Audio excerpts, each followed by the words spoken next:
And welcome back to the Get Unstuck and On Target show. I'm Mike O'Neill with Bench Builders, and we're speaking with thought leaders to uncover tips to help you break down the barriers that are keeping you or your business stuck. Joining me today is Bryan Rutberg. Bryan is the founder and president of Seattle-based 3C Communications. Welcome, Bryan.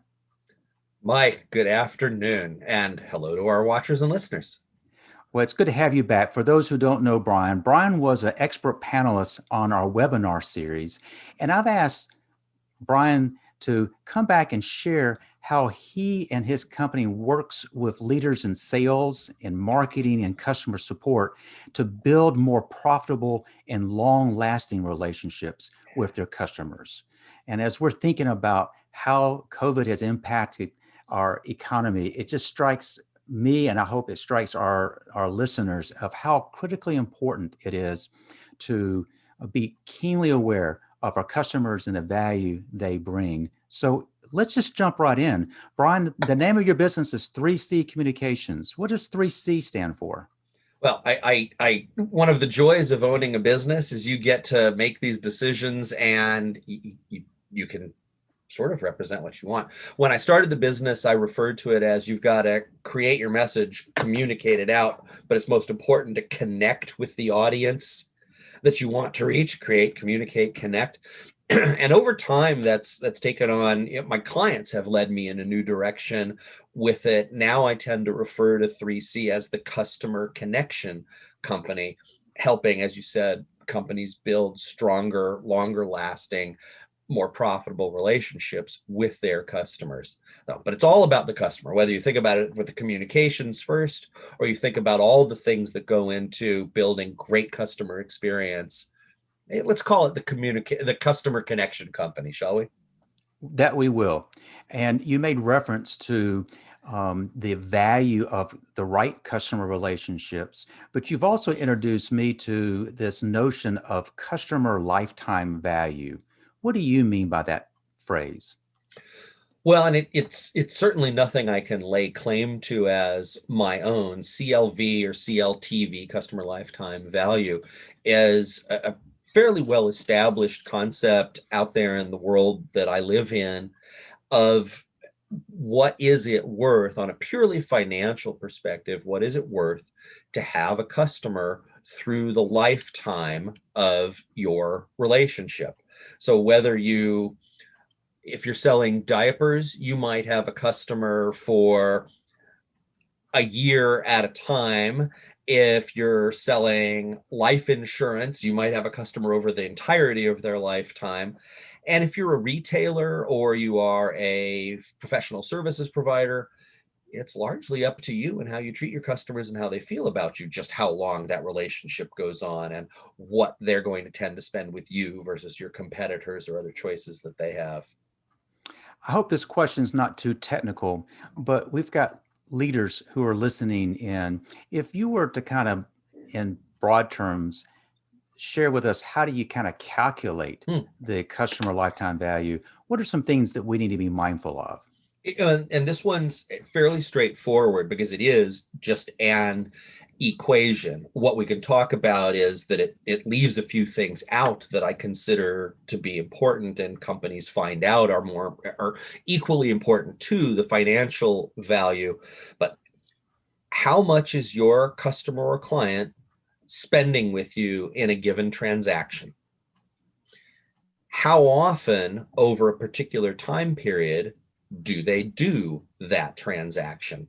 So if you're running a software as a service company, you're getting paid 12 times a year or 4 times a year if you're going on a monthly or quarterly basis. But there's other businesses where customers choose to buy from you as they choose to buy from you, and you can impact the result of the equation by either increasing average spend per engagement or increasing the frequency of engagements.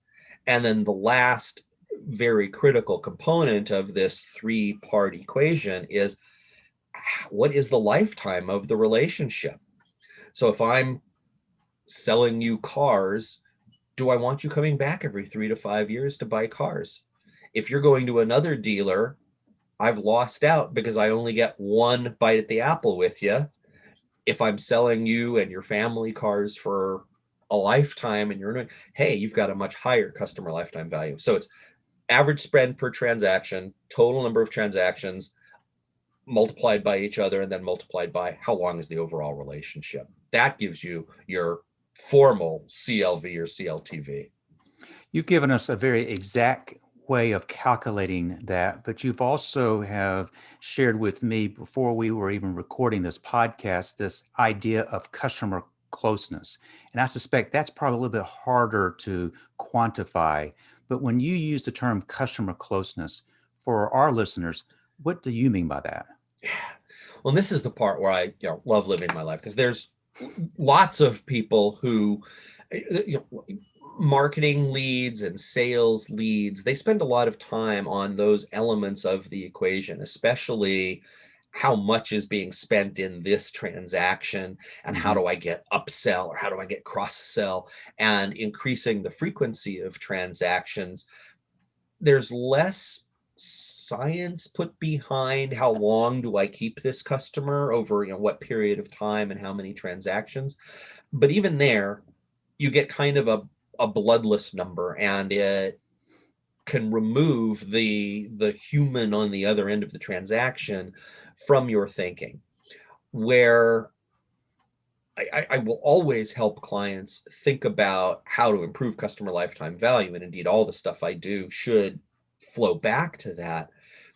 But there's much more. If you're building customer closeness, you are building a relationship. And that relationship comes to fruition when a customer says, in a business to business world, yeah, I'll do a referral for you. I'll tell someone else they should do business with you, or I will serve as a reference for you. Or in the world of technology companies that I've spent a lot of my life in, it's I will be a member of your customer advisory board so you can get the voice of your customers deeper into your head as you're doing planning and strategy and thinking about how you're going to execute, and charting customer flows and customer journeys and the touch points that you get to make an impression with a customer. I've valued customers and clients based on, are they willing to come sit on a panel or speak at a conference and say nice things about me? Will they pick up the phone when I put a prospect in touch with them? And these are things that you can quantify by numbers. It's a little harder sometimes to quantify by value, but every single one of these things starts to answer the question that I ask when I go around the country. Used to go around the country doing lectures and corporate events, asking the question in a keynote: do your customers love you enough?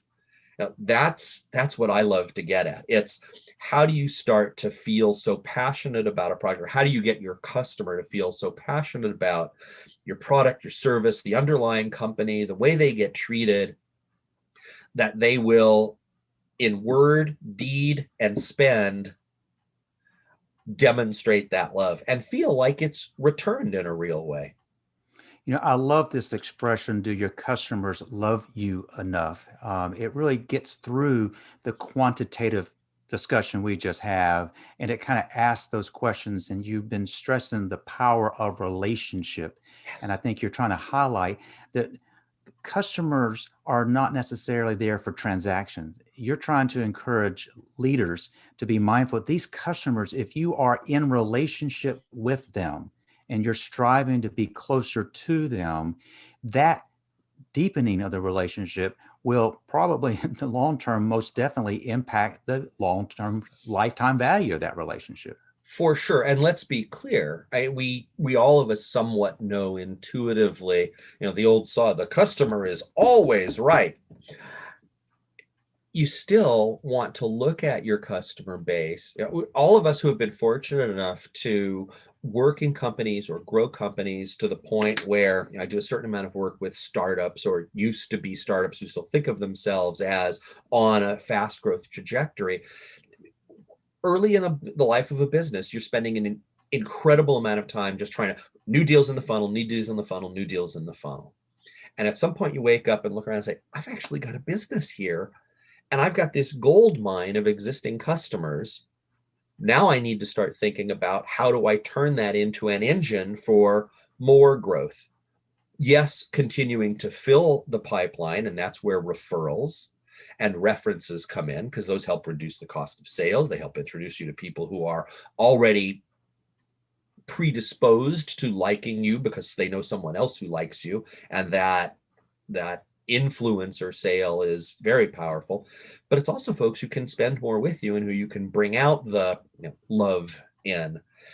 uh, I had a boss early in my career, not long out of college, who, when I would bring back to him a report from a customer I had visited with showing off his graphic design work or his copywriting work, it was a small ad agency.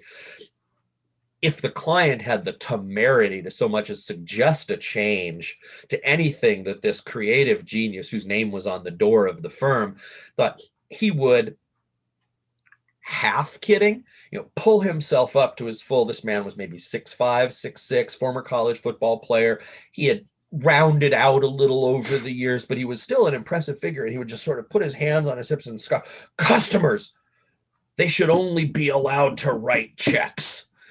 And that attitude, while not exactly pervasive, there's a lot of folks who look at just the financial end of the relationship, and it is too transactional. And man, you just miss so much when you don't invite your customers to get into a relationship with you. That said, and picking up off of your comment, you got to segment your market. You do need to figure out which customers are draining you and which customers are bringing you outsized contributions. What business do you really want to be in, and how do you serve the customers who are going to help you build the business you want to build and are going to make it a two-way street instead of just taking? Got you. Bryan, you had mentioned that you'd worked in some technology companies, and I know that prior to starting your own business, you worked for some pretty impressive companies to include HP, McKinsey, and Microsoft. In keeping with this podcast theme, Yeah. could you share with our listeners maybe an example by which your employer got stuck? And what did y'all do to get unstuck? Yeah. And I had, I don't know if it's the good fortune, but I certainly had the opportunity through a couple of economic downturns and big corporate changes to watch companies that I worked for get stuck and then see how we managed to get ourselves out of the mud, so to speak. The most notable example was later in my corporate career. For a period of time when I was at Microsoft, I led the company's executive briefing center and the program that took place within it. My team was responsible for working with sales representatives all around the globe to bring senior business leaders and sometimes technology leaders as well from wherever their home was around the world into Redmond, Washington, Microsoft's home, to do meetings with top product people, top corporate executives, and for us to really connect with them and build a strong relationship with the people who made buying decisions and implementation decisions and who really needed to, they were responsible for the strategy in their organizations. And we wanted to position the technology as more than an enabler and something that really could help you achieve your corporate goals. And I was there from '07 until 10 in that particular role. And that means that I was there right in the midst of the global economic downturn at the end of the last decade. Oh gosh, that's 2 decades ago now. Anyway, the end of the aughts. And what we did to drive more customer engagement at a time when, this is an environment where, because we had global demand on the space and on the program that my team ran, we were booking visits 6, 8 months in advance. It was not at all unheard of as senior executives from the largest bank in Portugal or the largest manufacturer in Brazil, as they were getting up to leave one visit, we'd put the next one a year later back on the calendar. And in this environment, suddenly we were getting calls, no, we're not gassing up the corporate jet. We're not having our people travel. We're really in a global economic downturn.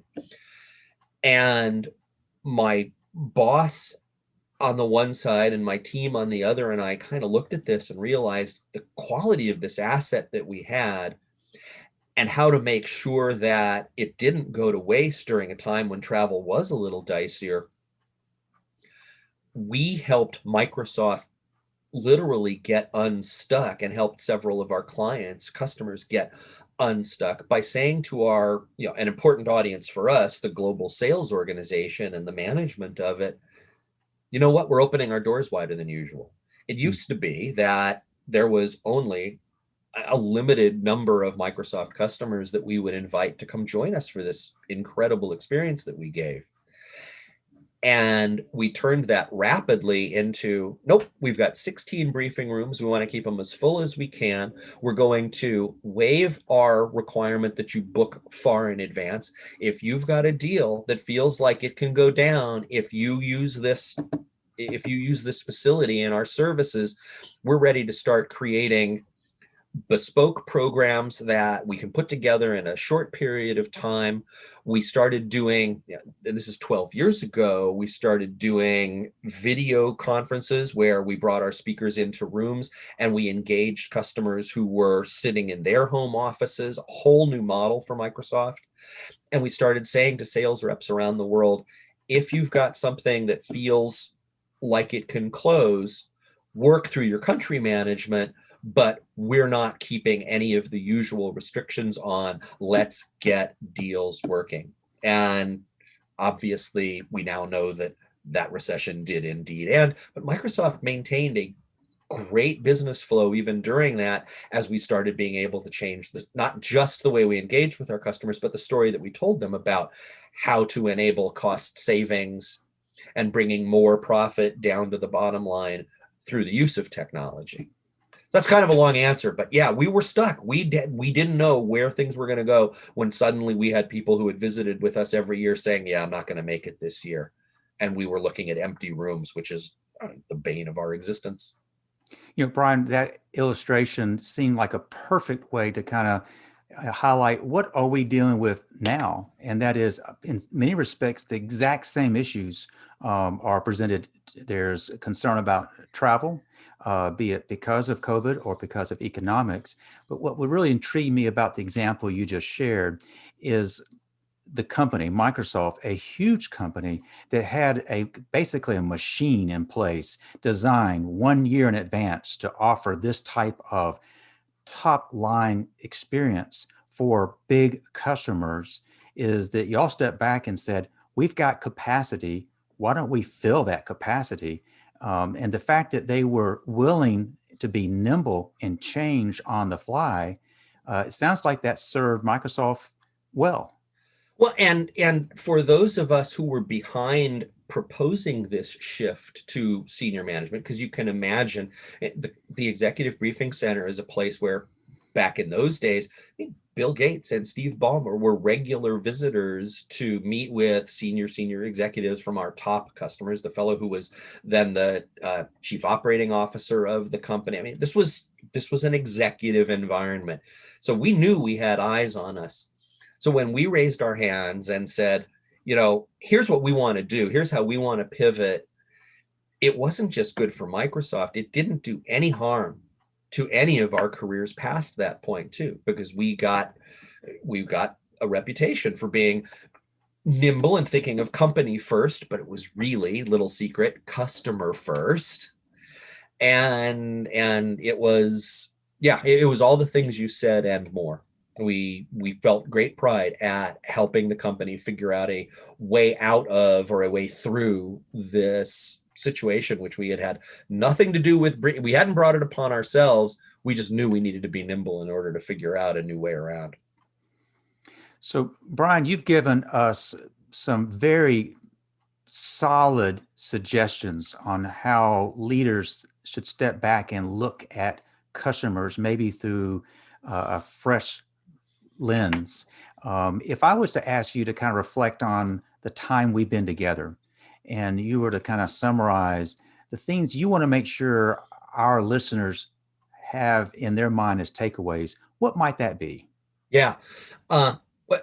Let's start with where we started our conversation. Customer lifetime value while that classic phrase, necessary but not sufficient, it is necessary. You really should have a handle on what your customers are worth to you and have strategies for increasing that value. Same thing I would say for the other very common measure in my business, net promoter score. The classic question on a scale of 0 to 10, how likely are you to recommend to work with Mike O'Neill and Bench Builders? And if it's a 9 or 10, all good. If it's a 7 or an 8, you consider that neutral. Anything 6 or lower is a detractor. And then you do a little bit of math to come up with your indexed score, and you can compare to others. Every business leader really should have a handle on how their company is doing in terms of monitoring and then over time increasing customer lifetime value. And the same thing with net promoter score, and should have strategies for addressing those folks who fall into the detractor category, because that's not love. The second thing I'd want to take away is, once you've got those baselines, start thinking about everything else you can do to really drive customer closeness and get the customers you most want to engage with you and engage with the rest of the world on your behalf. How do you bring them in? And whether that's doing occasional focus groups or creating actual customer advisory councils or customer advisory boards, thinking about the programs that you run for your customers. Some organizations will find they want to create a loyalty program. Some companies will find that they want to build in sort of off-cycle touch points to connect with key decision makers, just to check in with how things are going outside of a sales cycle. Lots and lots of things that can be done. So start with customer lifetime value and net promoter score. Know those things. Think about how you're going to increase them. Move to greater engagement that's a little harder to quantify with building customer closeness. And then finally, as sort of a corollary to that, think about your own culture. If you've got the right communications to your customers, if you've got the right programs, now think about how your culture uses that information and get used to creating a culture of strong listening capability, because your customers will, if they like you, tell you exactly what they need to like you just a little bit more. So Very, very. Know the numbers. Yeah. Build closeness and keep your head on so you can listen. Well said. If there are folks who would like to continue this conversation with you, what's the best way for folks to reach you online? Yeah. 3C Communications has a website. It is 3ccoms.com. So 3ccoms.com. And through that, you can find the newsletter that I offer once to twice a month. You can find lots of information about the company and my philosophy on building customer engagement. And you'll see front and center that great question: do your customers love you enough? Come find me there, shoot me a note, and let's talk about how you can create more customer love in your environment. I want to encourage our listeners to do that very thing. Bryan, thank you. My pleasure. Thank you to all who have paid attention here. And Mike, as always, thank you for your friendship and finding this topic as interesting as I do. Well, that I do, and I trust our listeners do as well. And I want to thank our listeners for joining us for this episode of Get Unstuck and On Target. We're lining up great thought leaders like Bryan that I'm sure you'll enjoy getting to know. We upload the latest episode every Thursday, and I hope you'll subscribe via Apple, Spotify, or whatever your favorite platform might be. But if you've been listening to our podcast or this discussion with Bryan, and you're realizing that something's keeping you or your company stuck, let's talk. Visit unstuck.show to schedule a call. We'll explore what's got you or your company stuck and what you can do to overcome it. So I want to thank you for joining us, and I hope you've picked up on some tips that will help you get unstuck and on target. Until next time.